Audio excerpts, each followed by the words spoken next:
Hi Zach, welcome to my new setup.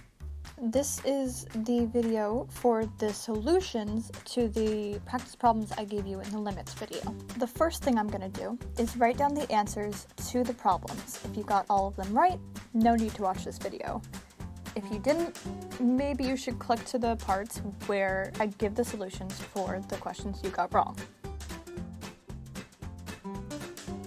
For the first question, the first thing you should try doing is substituting the number that x goes to. If that doesn't work, you should try using manipulation in any of the forms that I gave you in the last video.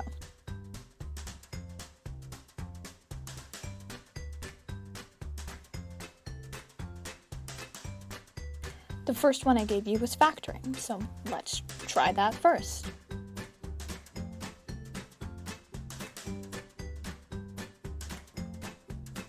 Okay, so we can definitely factor this, but that doesn't seem to get us anywhere.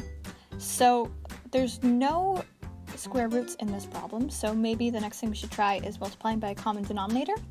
If we multiply the 1 over x minus 1 over 2 by a common denominator, we can get 2 minus x over 2x in the denominator. Then we can multiply by 2x to get rid of the fraction in a fraction.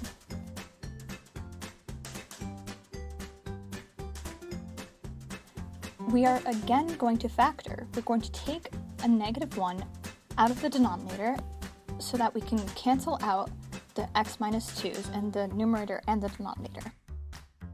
Now we're going to try substituting the number back in. This time it works, and we get that the limit as x approaches 2 of x squared minus 4 over 1 over x minus 1/2 is negative 16. We see that this limit goes to negative infinity. So instead of trying to evaluate it or manipulate it in any way, we're just going to say that we know that x cubed is a lot bigger than x or 1, and everything else is just a coefficient of those two numbers. So we can say that the limit of this function is about 6x cubed over negative 5x cubed. And then we can simply simplify. So our answer would be 6 over negative 5, or negative 6/5. So the final question, this was the challenge question. This is a piecewise function. With most things in math, if you have a piecewise function, you should probably graph it in some capacity. When we graph it, we can easily see the answers to the limits. Maybe not on this screen because it's a little small. I'll try to fix that for next time. But we can easily see that the limit as x approaches negative 3 from the left side is going to be negative 3, and the limit as x approaches negative 3 from the positive side is 4. But since these two limits don't equal each other, we have to say that the limit as x approaches negative 3 is non-existent. The limit does not exist. Now, for this final question, I made an itsy-bitsy little mistake. I meant to make x undefined at 0. But instead of doing that, I did that at 1.